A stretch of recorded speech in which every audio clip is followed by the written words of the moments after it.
Si Yeshua HaMashiach me visite maintenant, j'entendrai, je verrai comme jamais. Ta visitation, Père, ta visitation. Si le Dieu des esprits, des prophètes me touche, j'entendrai, je verrai comme jamais.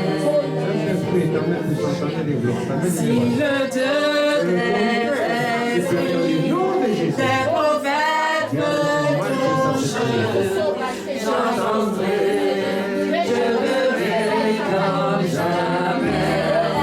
Je verrai comme jamais. Je verrai comme jamais.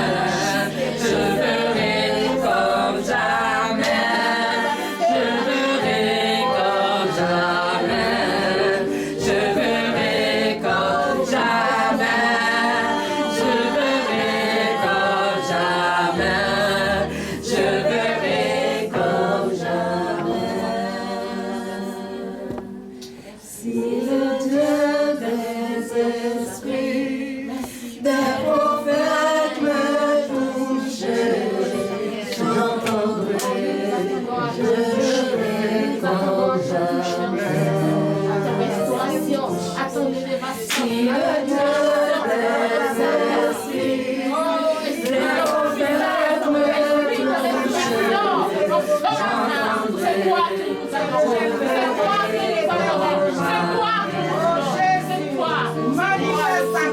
si le Dieu des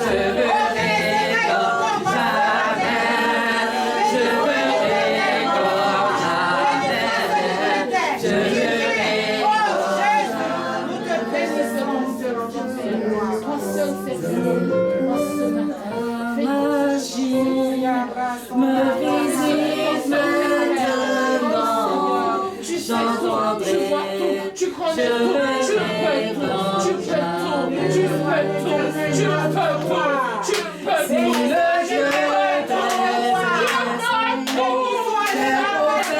me touche,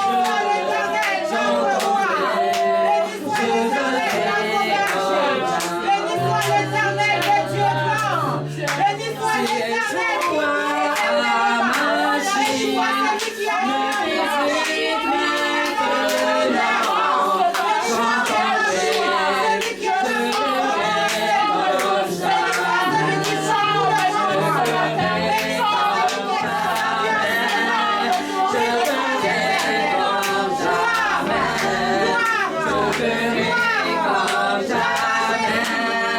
je verrai comme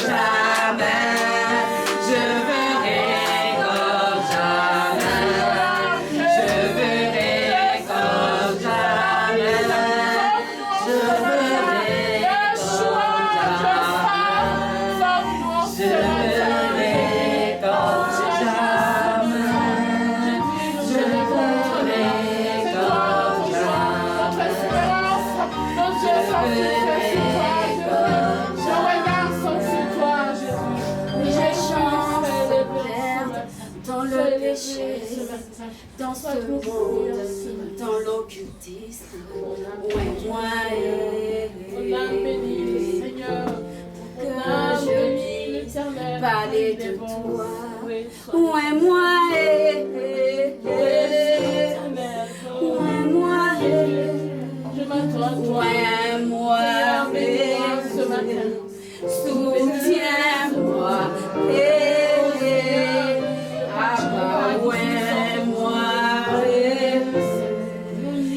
soutiens-moi, j'ai besoin de toi.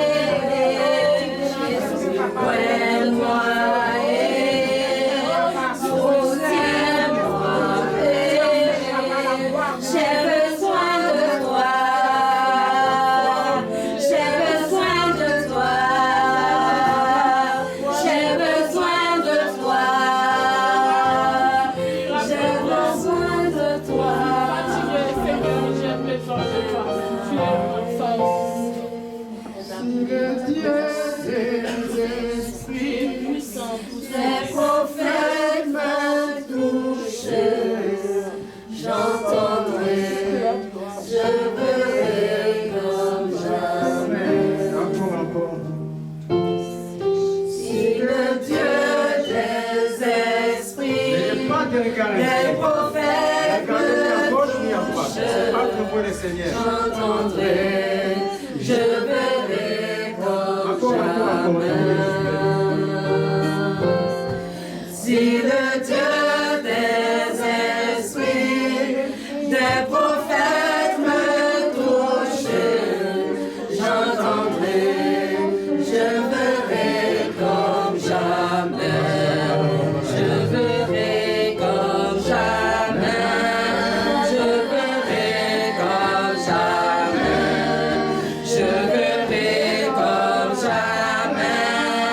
Je verrai comme jamais. Je verrai comme jamais.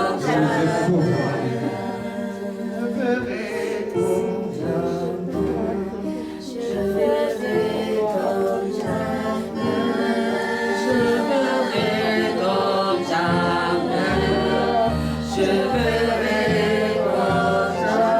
comme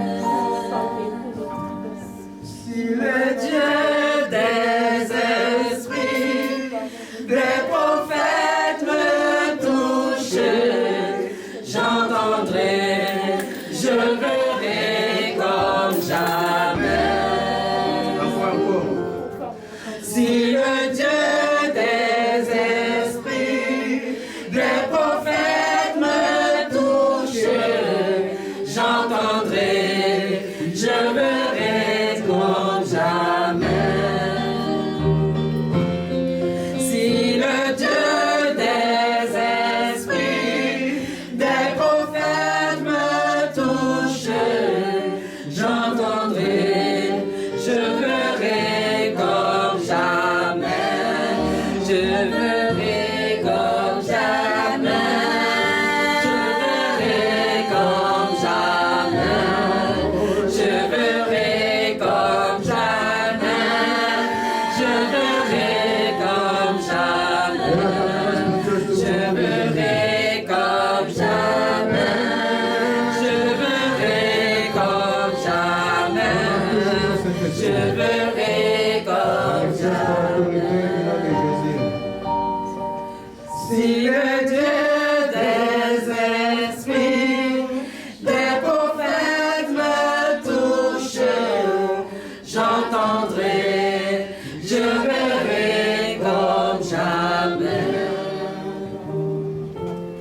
Si le Dieu des esprits, des prophètes me touche, j'entendrai, je verrai comme jamais. Si le Dieu des esprits, des prophètes me touche, j'entendrai, je verrai comme jamais. Je verrai comme jamais. Je verrai comme jamais. Je verrai comme jamais.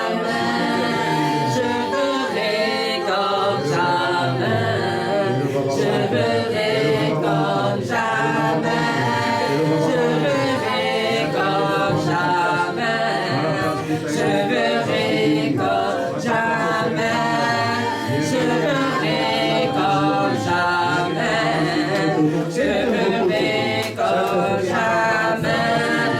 Je verrai comme jamais. Je verrai comme jamais. Je verrai comme jamais. Je verrai comme jamais. Je verrai comme jamais. Je verrai comme jamais. Merveille, Seigneur. Doucement, juste continuez doucement le piano. Après, vous pouvez vous asseoir. Continuez juste un doucement le piano. Et votre cœur regarde vers le Seigneur. Ne regardez ni à gauche ni à droite. Le Seigneur dit, n'ayez pas de regard inquiet. Le Saint-Esprit est au contrôle de vos vies. Vous ne sortirez pas d'ici ignorants. Vous ne sortirez pas d'ici sans recevoir quelque chose. Par les dieux des esprits, c'est lui qui soutient sa parole. Il est en œuvre, il est là. Saint-Esprit, soit ta gloire. Comme jamais, je verrai comme jamais. Je verrai comme jamais. Je verrai comme jamais. Je verrai comme jamais. Merveille, Seigneur. Applaudissons la gloire du Seigneur.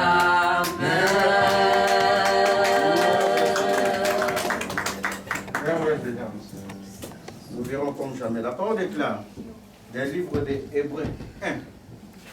Après avoir autrefois parlé à plusieurs reprises et de plusieurs manières, parlé à nos pères par les prophètes, par les hommes qui parlaient de Dieu, Dieu, dans ces derniers temps, dans notre temps, nous a parlé par le Fils. Il a établi héritier de toutes choses, par lui, il a aussi créé l'univers. La parole dit que Dieu, en tout temps, il a parlé par les prophètes. Il a parlé par des hommes. Mais dans les derniers temps, dans les temps que nous sommes, Dieu va parler par quelqu'un qu'on appelle les fils. Cela peut prêter à confusion. Pourquoi fils, fils d'homme, fils de Dieu, fils de quoi? Mais la parole continue avant que je lance des explications. Les fils, il est le reflet de sa gloire. Le reflet de la gloire de Dieu. C'est-à-dire que quand tu vois Dieu, tu vois la silhouette de Dieu. Le Fils est la silhouette de Dieu vivant. C'est-à-dire que quand moi je suis là, on voit ma silhouette. Ça c'est la silhouette de Pierre. Ce n'est pas la silhouette de Michael ou de quelqu'un d'autre. C'est ma silhouette à moi. On dit que le Fils, c'est celui qu'on appelle le Fils, il est le reflet de la gloire de Dieu. Amen. La gloire de Dieu n'est autre chose que le Saint-Esprit. Il est le reflet du Saint-Esprit, que le Dieu vivant. Après, ça continue. Il est l'empreinte de sa personne, de la personne de Dieu. Et il soutient toutes choses par sa parole puissante. Maintenant, pourquoi on l'appelle Fils? Parce que voici Dieu, il est au départ Esprit. Dieu en tout temps, il est Esprit. Et l'Esprit a vu le malheur de l'homme. Quand Satan est venu induire l'homme en erreur, l'Esprit qui a créé l'homme ne peut pas laisser l'homme dans cet état. Alors Dieu a prévu son plan de rédemption depuis avant la fondation du monde. Dans le plan de rédemption, Dieu comme esprit, l'esprit ne tolère jamais les péchés. Tout péché pardonné, sauf le péché contre le Saint-Esprit. Si l'esprit descend là, dans l'état que nous sommes, nous n'allons pas exister parce que Dieu, il est esprit. Et Dieu, il est pur. Il ne tolère pas les péchés. Alors Dieu, dans sa science, dans sa puissance, dans son autorité, il va se faire homme. Vous êtes en train de suivre? Il va s'incarner en la chair humaine. Afin que, prenant la forme d'un homme, l'esprit étant moins puissant par un homme, Dieu prenant la forme d'un homme, va se substituer à tout un chacun de nous afin de prendre nos péchés. Amen. Voici d'où vient le nom des fils. Autre c'est le nom des fils qui vient de cette lignée mystique, mystérieuse, car Dieu s'était incarné à une femme. Quand on a trouvé la Vierge, l'ange trouva la Vierge, dit, l'enfant, tu seras enceinte. Mais comment serait-il possible, parce qu'il ne connaît point d'homme? L'ange lui dit, n'aie pas peur, le Saint-Esprit va te couvrir de son ombre. Et l'enfant qui naîtra de toi s'appellera Jésus, car il est fils de Dieu. Amen. Voici d'où vient le nom de fils. Au-delà de ça, Dieu dans sa science avait prévu, dans sa bonté de la miséricorde, il avait choisi une lignée terrestre. La lignée du roi David, qui était un homme agréable selon le cœur de Dieu. Il a dit, je vais naître dans ta lignée. La royauté ne s'éloignera pas de ta lignée. Voici d'où vient encore une autre appellation du nom, fils qu'il appelait Jésus, fils de David. En tout cela, David n'a pas engendré Jésus. En tout cela, Jésus est engendré par qui? Par le Saint-Esprit. Est-ce que vous êtes en train de suivre? Ah, il est mystérieux, Jésus. Le mystère de Dieu, le mystère de Dieu, ça concourt à Jésus. Toute la parole de Dieu, tout ce que nous apprenons dans la vie, ça concourt à Jésus. Pourquoi? Parce que je vous ai donné le nom du Fils. Il faut m'ouvrir Colossiens. Il faut m'ouvrir le livre de Colossiens. Colossiens, pouvez-vous nous ouvrir le Colossiens en train de chercher? Colossiens. Tant que je le trouve, moi. Voilà, Colossiens. Non, pas de 1. Colossiens 1. Là, on est parti sur les fils. Donc, les fils, dit Colossiens 1. Ouvre le Colossiens là, Yvonne. Toi, tu connais. Ouvre le qui est là en train de chercher.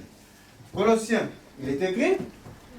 Les fils, puisque j'ai parlé des fils, vous connaissez comment l'appellation du fils est venue, ou qu'on l'appelle fils. Les fils est l'image du Dieu invisible. Pourquoi l'image du Dieu invisible? Parce qu'il fut engendré par le Saint-Esprit. Le fils n'a pas été engendré par la sémence d'un homme. On l'appelle le fils, c'est pas que Dieu a, c'est pas moi, fait des relations pour avoir un fils. Non. Dieu, il est esprit. Il a engendré le fils par esprit. Amen.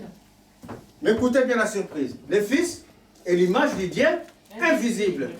Le premier né de toute la création. Ça veut dire qu'avant que la création soit, avant que le monde soit, le fils, il est. Amen. La primauté du fils par rapport à tout ce que nous voyons. La primauté du fils par rapport au monde. La primauté du fils par rapport à ce qui est le fils a toujours été. Amen. Vous êtes en train de suivre? Avant que le monde soit, je suis, dit le Seigneur. Amen. Je suis. Et ça continue. Il est le premier-né de toute la création, car en lui ont été créées toutes choses. Non seulement il a été avant que le monde soit, non seulement le Fils a été avant que nous soyons, avant que les arbres soient, avant que le monde soit, on dit que le Fils, il est. Non seulement il est, on dit que toutes choses ont été créées en lui. Où est-ce que je suis? 16. Colossiens, je suis verset 16, c'est ça? C'est parti. Donc je suis en Colossiens, je suis là, c'est bon, j'ai trouvé. Car en lui ont été créées toutes les choses qui sont dans les cieux et sur la terre.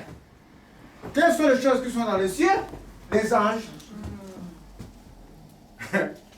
La gloire de Dieu. Toutes les choses qui sont dans les cieux ont été créées par les fils. C'est celui qu'on nomme les fils. Toutes les choses qui sont sur la terre ont été créées par celui qu'on nomme les fils. Qui sont dans les cieux et sur la terre. Les visibles et les invisibles. Les choses visibles et les choses invisibles.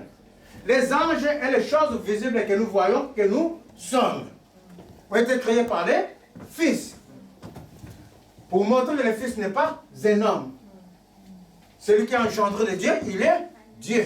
Il a la sémence de Dieu en lui. Il a l'Esprit de Dieu qu'il a engendré en lui. Amen. Il n'a rien à voir avec un homme ordinaire que nous sommes. Amen, en vérité. Toutes choses ont été créées par lui, les visibles et les invisibles. Trône, dignité, domination, autorité, ça c'est les rangs des anges. Tout a été créé par lui et c'est pour lui. Amen.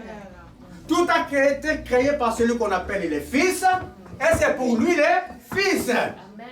Qui peut créer si ce n'est pas Dieu? Est-ce que vous êtes en train de suivre? Amen. Qui peut faire la création si ce n'est pas Dieu lui-même? Amen. On dit du fils, tout a été créé par les fils et c'est pour les fils.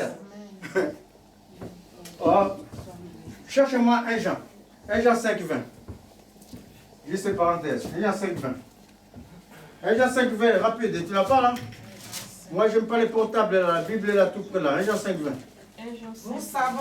Nous savons aussi que le Fils que le Fils, toujours le nom de Fils, que le Fils de Dieu est venu et qu'il nous a donné l'intelligence et qu'il nous a donné l'intelligence pour connaître le véritable. pour connaître le véritable. Et nous sommes dans le véritable. Et nous sommes dans le véritable, En son Fils toujours à son Jésus Fils Jésus, Christ. Christ, car C'est lui qui est le Dieu c'est lui qui est le Dieu véritable et la vie éternelle. et la vie éternelle. Amen. Tout est créé par le Fils et c'est pour les Fils. Il est venu, il nous a donné l'intelligence pour que nous puissions connaître, pour que nous puissions savoir les véritables choses cachées de Dieu. Amen. Et dans les choses cachées de Dieu, on dit que nous sommes dans les véritables à son Fils, qu'on appelle le Fils Jésus, car c'est lui le Dieu véritable. Amen. C'est lui qui a créé l'univers. Le prophète Ésaïe, en son temps, on ne connaissait même pas que Jésus allait naître. C'était 600 ans avant la naissance de Jésus. Le prophète Ésaïe sort avec son pot de chameau, de mouton, peu importe, son pot de prophète. Il dit, un enfant, il est en train de parler comme moi, je suis en train de vous parler comme ça. Et il se met devant le peuple de Dieu. Un enfant nous est né. Un fils nous sera donné. Il s'appellera Prince. Père éternel, Dieu tout-puissant. 600 ans avant la naissance de Jésus. Il s'appellera Dieu tout-puissant. Voici pourquoi les fils, cette appellation, je veux que ça soit clair parmi nous. Parce que nous ne pouvons bâtir d'autres fondements qu'à savoir que Jésus est Jésus seul. Merveilleux Seigneur. Il n'est pas un homme, il est Dieu. Il n'est pas un homme, il est la manifestation du Dieu vivant. Au commencement, c'était la parole. La parole était avec Dieu et la parole était Dieu. En elle était la vie. Et cette parole, il se trouve que cette parole, c'est matériel, parce qu'on dit plus tard, et la parole s'est faite chair. Elle a habité parmi nous, pleine de grâce et de vérité. Et cette parole n'est autre personne que Jésus lui-même. Au commencement, il y a Dieu. Dieu, il a sa parole, il a son Saint-Esprit. Dieu, il est esprit, mais dans l'esprit de Dieu, on dit Dieu s'est mouvé sur la surface de la terre. Donc l'esprit est en train de se mouvoir. L'esprit de Dieu s'est mouvé sur la surface et Dieu dit. Dieu a une parole. Donc il y a trois personnes en Dieu. Il y a Dieu esprit. Il y a Dieu. Il y a moi Pierre. Il y a mon corps. Et je suis en train de parler. Et il y a une âme en moi. Il y a trois personnes en moi. Au commencement, il y a Dieu qui est là. En Dieu, il y a son esprit qui s'est mouvé sur la surface de la terre. Et Dieu dit. Trois personnes en Dieu. Et la parole de Dieu, c'est lui qui va se faire. C'est pour venir nous racheter. À partir du moment que nous avons crié en Jésus, que la foi déclare que nous sommes sauvés que par la foi en Jésus. À partir du moment que nous avons crié à l'œuvre de la croix, nous sommes ressuscités en nouveauté de vie, en victorieux. C'est ainsi que la semaine dernière, nous avons vu les passages du Jourdain. Nous sommes passés de l'autre côté du Jourdain. Et nous avons vu que le Seigneur soutenait son peuple. Le Seigneur a dit, c'est moi qui marche avec vous, c'est moi qui serai avec vous. Et le peuple a marché dans ce que le Seigneur leur a dit et ils arrivent maintenant dans les obstacles. La parole déclare les situations surnaturelles qui affectaient nos vies. Parce que nous ne luttons pas contre chair et sang. Quand il ne réussit pas, quand un mariage capote, quand c'est là, quand tu as des difficultés dans la vie, sache que c'est dit surnaturel. Il n'y a rien de naturel dans tout cela. Nous luttons contre les mauvais anges qui affectent la vie des enfants de Dieu, la vie des humains. Parce qu'il y a un monde invisible et surnaturel qui existe. Et c'est ce monde qui influence la vie des humains. Mais pour le contrer, la parole dit, il faut se prendre, se munir de toute la puissance du Dieu vivant. Et cette puissance incarnée à une seule personne, Christ. Car il est au-dessus des dominations, des autorités, des puissances et de toute force qui peut se nommer dans ces siècles comme dans les siècles à venir. Et le Seigneur nous a fait connaître son nom puissant, Jésus qui régit toutes choses. Mais il y a une particularité en Jésus qui n'est pas comme un homme. L'homme peut t'abandonner, peut te rejeter. L'homme peut te haïr. Quand je parle d'homme, en général, je ne dis pas un homme, une femme. Je suis en train de parler de l'homme en général. L'homme en général peut te rejeter. La famille peut te rejeter. Un pays peut te rejeter. Et tu seras en état de désamour parce qu'on t'a rejeté. Ça se passe même dans certaines familles. On voit, eux-mêmes ils ont fait les enfants, c'est eux-mêmes qui ont fait du mal à leurs propres enfants. On les voit, ça ce n'est pas nouveau. Donc ça montre le désamour par rapport à l'être humain. Mais il y a un seul qui va manifester son amour. Parce que autant il est esprit, autant c'est par amour qu'il est venu nous sauver. Quand la parole déclare d'ailleurs, Dieu a tant aimé le monde, aimé d'abord le monde, aimé son peuple qu'il a créé, qu'il a envoyé son Fils unique, afin que quiconque croit en lui soit sauvé. Donc la base de Dieu, c'est l'amour. C'est ainsi qu'on va voir le livre de Marc 1, 46, l'histoire de ces lépreux. Ces lépreux étaient rejetés dans la société, Ces lépreux n'étaient pas aimés. Marc 1, 40. Un lépreux, voici ces lépreux, était dans la condition de désamour. À l'époque, quand tu es un lépreux, tu ne peux pas rester, même dans ta maison, dans ta famille. Ta famille va te mettre dehors. Puisque ta famille t'a mis dehors, la société non plus ne veut pas de toi, parce que tu es lépreux. Tu vas les contaminer. La société aussi te met dehors. Et la société ancienne, il y avait les portes, c'est-à-dire on te met en dehors de la porte de Toulouse. Où tu vas rencontrer personne. Même quand tu es assis pour demander de l'argent, on ne va pas venir te donner les 1 centime parce qu'il a peur que si je te donne comme ça, là, je te touche un peu, je suis contaminé. Désamour total. Tu n'as plus d'espoir. Comme c'est lépreux. Et il n'avait plus d'espoir. Personne ne l'aime. Mais ce lépreux va rencontrer le véritable amour qui vient de Dieu. Parce que Dieu n'abandonne pas son peuple. En vérité. Dieu ne t'abandonnera pas. Père et mère peuvent t'abandonner, mais Dieu, lui, ne t'abandonnera pas. L'amour de Dieu, oh, je ne sais pas quel mot qualifier, mais l'amour de Dieu, c'est un amour permanent. Alors Dieu va rencontrer ces lépreux, ou plutôt les lépreux, ces jours-là, va voir son salut. Amen. Il est en dehors de la ville. Sans compter que ces lépreux, comme d'ailleurs l'autre femme qu'on va voir tout à l'heure, non seulement les lépreux ne peuvent pas être à côté des gens, et encore, il ne peut pas aller toucher un homme de Dieu. L'homme de Dieu d'avant, ce n'est pas l'homme de Dieu que nous sommes aujourd'hui. L'homme de Dieu d'avant, même dans des deuils, il ne partait pas, dans des décès. Des peurs d'être souillés. Vous comprenez? Une femme impure ne doit pas venir vers cet homme-là, ou toucher ses vêtements, laver ses vêtements. Ça, c'est l'homme ancien. Et le lépreux va faire quelque chose. Il entend que Jésus, il manifeste de l'amour. Il a entendu Jésus, c'est le Fils de Dieu. C'est celui qu'on attendait, le Fils de David.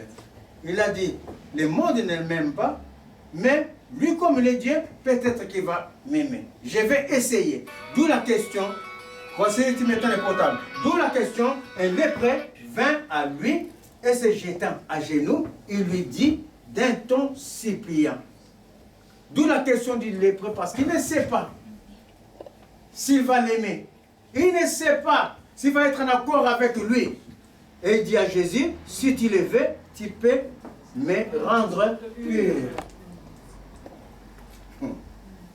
C'est-à-dire que dans la situation de rejet, où l'homme te rejette, où la famille t'a rejeté, où le pays t'a rejeté,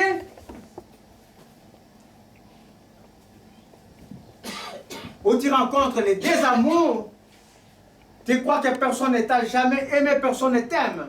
Je ne suis pas en train de parler de cet amour charnel, est-ce que vous comprenez? Je suis en train de parler de l'amour relationnel. Amen. Tu n'as plus de relation avec quelqu'un. On ne t'aime pas, tu es rejeté. Tu n'as rien fait, les gens disent que tu sens. Alors que tu ne sens pas, tu t'es parfumé. Est-ce que vous comprenez? C'est ça les rejets. Tu n'as plus d'espoir. Tu n'as que des larmes à tes yeux. Et tu es avec tes enfants. Alors, ce lépreux va essayer de s'approcher de celui qu'on appelle le Fils de Dieu. Pour voir si le Fils de Dieu a les mêmes sentiments qu'un homme.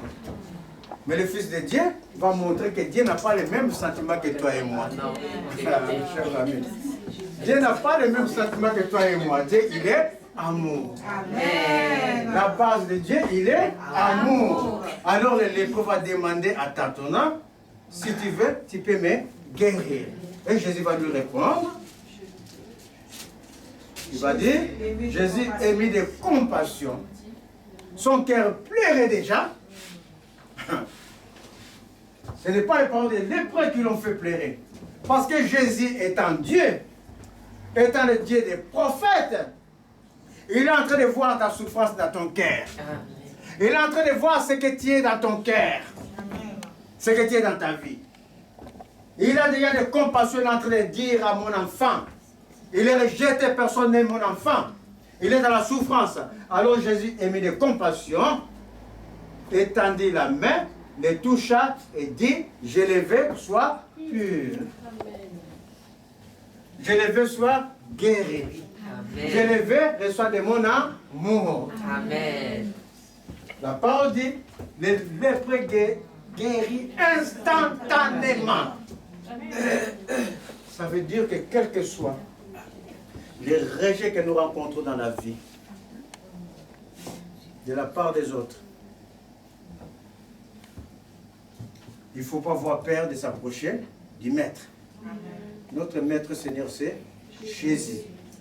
Même si le monde te rejette, sache que lui, il ne va pas te rejeter.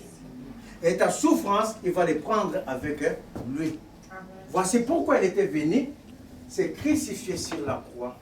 La crucifixion, ça veut dire, la parole déclare, Jésus s'est substitué à nous, à notre corps. Un esprit ne sent pas la souffrance. Je suis en train de parler, est-ce que ça a senti quelque chose? Non. Mais si on me pique, je vais sentir.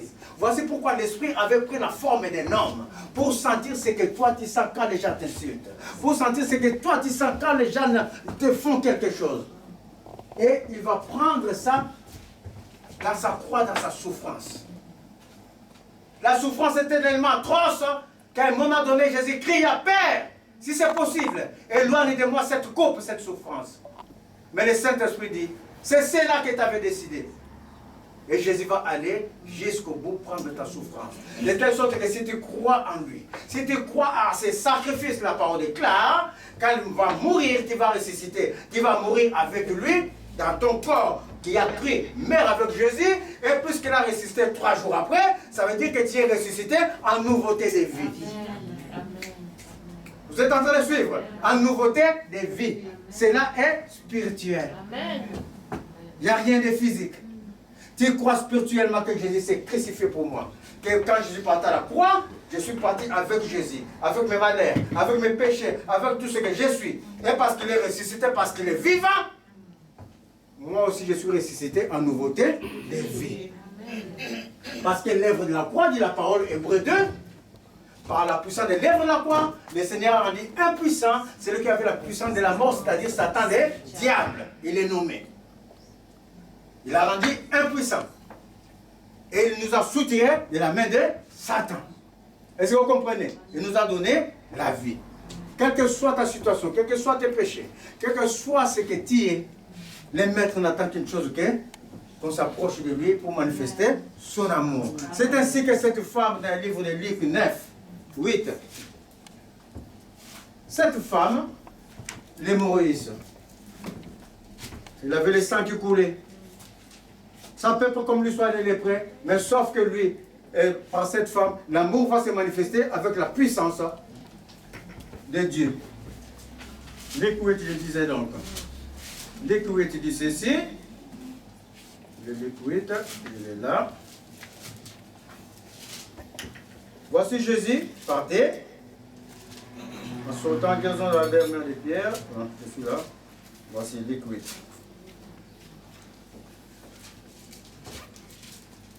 Là, j'ai les deux guérisons miraculeuses, Luc 8, 41. Et voici, il y avait un homme d'abord nommé Jairus qui était chef de la synagogue. Chef de la synagogue, ce sont ceux qui discutaient de la naissance de Jésus comme fils. Voici pourquoi j'ai bien expliqué le mot fils. Parce que c'est de la synagogue qui s'appelait les pharisiens n'ont pas accepté Jésus comme fils, comme les uns. D'où la question de Jésus. Les gens disent que je suis un prophète. D'autres disent que je suis saint. D'autres non. Mais toi, Pierre, que dis-tu? Et Pierre dit, tu es le fils du Dieu vivant. Il n'a pas dit, tu es Jésus de Nazareth. Tu es le fils du Dieu vivant. Alors ceux qui ont refusé Jésus comme fils, voici il y a un qui était chef de synagogue, chef de l'église, donc tu ne peux pas nommer le nom de Jésus, de peur d'être lapidé. Mais ce monsieur va braver la tradition, parce que ça c'est que la tradition des hommes. Les ablutions, c'est la tradition des hommes. Ça n'a rien à voir avec le Dieu vivant. Il va braver sa tradition. Et il se jeta au pied de Jésus et le supplia d'entrer dans sa maison. C'était très grave. Si les autres pharisiens voient Jésus rentrer dans sa maison, on va brûler sa maison, lui et sa famille. Ils n'acceptaient pas Jésus. Mais lui, il a bravé la tradition. Il a voulu montrer dans son époque que Jésus n'est pas un homme, Jésus, il est Dieu. Alors il supplia Jésus d'entrer dans sa maison. Parce qu'il avait une fille unique d'environ 12 ans qui était dans l'état de mort. Et pendant que Jésus y allait, il était pressé par la foule, les bousculés, la foule est en train de suivre Jésus, des guérisons miraculeuses en train de se faire. Pendant que Jésus passe, les gens sont en train de guérir, les cœurs sont en train d'être convertis dans le Seigneur. Or, il y avait une femme atteinte, qui était dans la foule, atteinte d'une perte de sang depuis 12 ans. Les années, pourquoi la Bible a insisté sur les années? Depuis 12 ans, comme je vous ai dit, une femme qui a les règles, qu'on appelle les règles aujourd'hui communément, ne peut pas venir à l'autel, ne peut pas rentrer dans la maison de Dieu. C'était comme ça à l'époque. Donc elle est là, le sang pendant 12 ans, elle ne peut ni s'approcher de la maison de Dieu, ni s'approcher des noms de Dieu, ni s'approcher même d'un père de famille qui prononçait la parole de Dieu. Parce qu'elle va rendre la personne impure. Ça, c'est que la tradition des hommes. Parce qu'aujourd'hui, si le Seigneur descend aujourd'hui pour prendre son peuple, et que toi, s'il y a des règles, et que tu as crié en Jésus, tu crois que Jésus va te laisser? Non. Il ne va pas t'abandonner parce que tu as les règles. Donc la femme, là, c'était les traditions des hommes. Alors, elle va braver la tradition. Il va dire, mais si je reste comme ça, je meurs. Je ne peux pas m'approcher de quelqu'un, et pendant 12 ans, je saigne, mon sang empire, je ne sais pas quoi faire. Alors cette femme, avant d'essayer d'abord vers les maîtres, perte de sang pendant 12 ans, et qui avait dépensé tout son bien pour les médecins, sans qu'aucun ait pu la guérir. Donc pendant ces 12 ans, puisqu'il ne peut pas se rapprocher de la maison de Dieu, il va aller chercher la guérison ailleurs.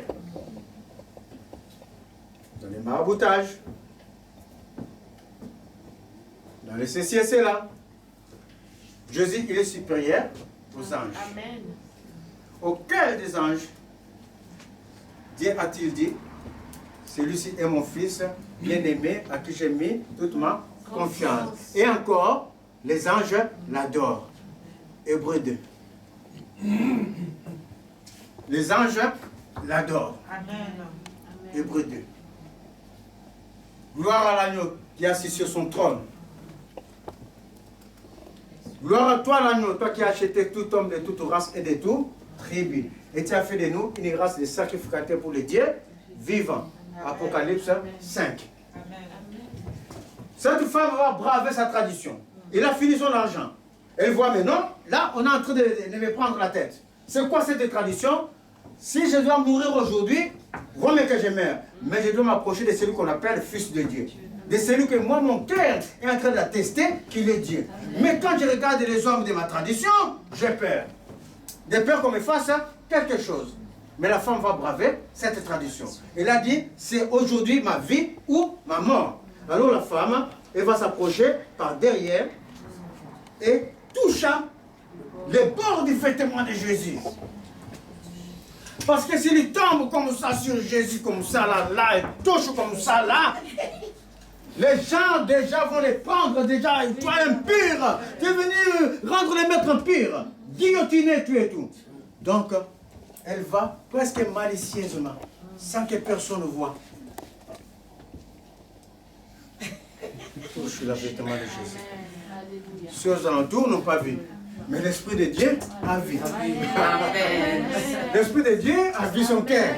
L'Esprit de Dieu a vu que celle-là, elle est en train d'avancer vers moi, le Seigneur. Celle-là, elle a bravé la tradition des hommes. Celle-là, elle veut suivre réellement le Seigneur.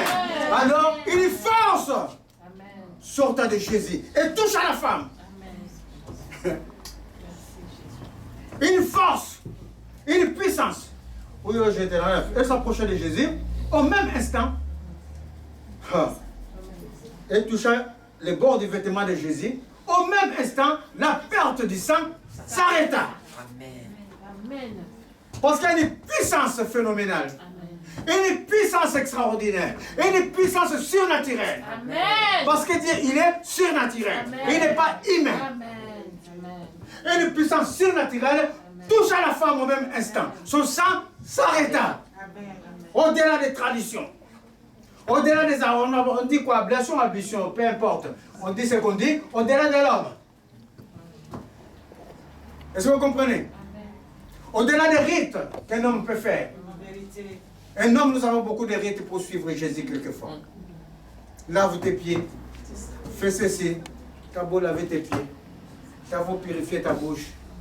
Si ton cœur n'est pas pur, tu n'es pas agréable à Dieu. Ça, c'est la tradition des hommes. Dieu, il est esprit. Ceux qui l'adorent doivent le suivre en esprit et en vérité dans la vie. Manifester son amour comme l'a manifesté au lépreux et le suivre en esprit. Sans mélanger avec ce qui est de l'homme. Est-ce que vous êtes en train de suivre? Au même instant, la femme fut instantanément guérie. Pour montrer la supériorité de Jésus par rapport à l'homme. La supériorité de Jésus par rapport aux anges. Les anges l'adorent. Et pendant qu'il guérit, on continue notre histoire. Son sang s'arrêta. Et Jésus dit, qui m'a touché? Puisque les maîtres maintenant, il veut éduquer maintenant les alentours. Si ça s'arrête à la femme, ils vont savoir qu'on peut continuer notre tradition. Mais Jésus, ce qui est fait dans les secrets, ça ne doit pas rester dans les secrets, ça doit se manifester publiquement. Afin que l'on sache, c'est ça la vérité. Ce que tu es en train de faire dans les flous, le Saint-Esprit va les manifester publiquement. Est-ce que tu as compris? C'est ça l'histoire de suivre le Seigneur. Ce que tu es en train de cacher un peu comme ça, tu te crois caché.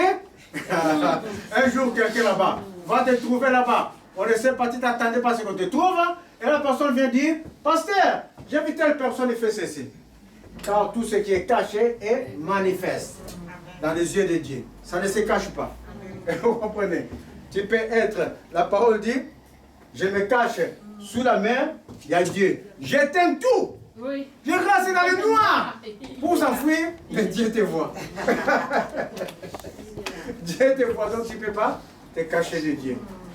Alors, Jésus va le sortir publiquement pour que seulement la femme, ça ne soit pas seulement la femme qui ait l'espérance de ne pas suivre l'homme, mais que ça soit toute la communauté qui est aux alentours. Alors Jésus va dire clairement à haute voix, qui m'a touché? Et comme tous s'en défendaient, disant, c'est pas moi. Pierre et ceux qui étaient avec lui dirent, maître, la foule t'entoure, était presse. Et tu dis qui m'a touché? Mais Jésus répondit, quelqu'un m'a touché, car j'ai connu qu'une force était sortie de moi. Donc la femme se voyant découverte, la femme dit maintenant, vint toute tremblade. Parce qu'il dit, ah, aujourd'hui peut-être c'est ma mort. Je suis guéri, mais j'ai bravé la tradition des hommes. j'ai bravé nos traditions. De partir dans la maison de Dieu pure. Mais la pureté là, c'est Dieu qui te remplit. Amen. C'est pas toi par tes efforts. C'est ni force, ni puissance. C'est pas l'Esprit de Dieu. Tu as beau faire tous les efforts possibles. Tu as beau marcher, tu dis que je vais marcher, c'est l'hiver là, je vais porter une chemise légère, je vais marcher tout Toulouse pour glorifier Dieu. Ça va être homogène. Si ton cœur n'est pas pur, ta chemise légère que tu as pris, ça va être rempli de ta sueur, tu seras fatigué, tu auras faim, tu vas même tomber. Est-ce que vous comprenez? Dieu ne va pas regarder à ça. Dieu ne regarde pas à ça. C'est lui qui te rend pur parce que ton cœur est pur par rapport au prochain. Est-ce que vous comprenez? Parce que le suivre Dieu, ça se manifeste à une seule chose, manifester l'amour de Dieu à son prochain. Dieu est amour à la base. Alors, cette femme, la femme se voit découverte et vint tremblante à se jeter à ses pieds et déclarant devant tous les peuples, que tous les peuples connaissent que Dieu est vivant, pourquoi elle avait touché et comment elle avait été guérie en l'instant.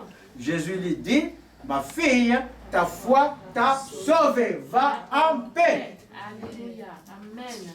Ce n'est pas tes efforts, c'est la foi en Dieu qui t'a sauvé. L'homme n'est sauvé que par la foi en Dieu. L'homme n'est sauvé que par la foi en Jésus, qui soutient toutes choses par sa parole puissante.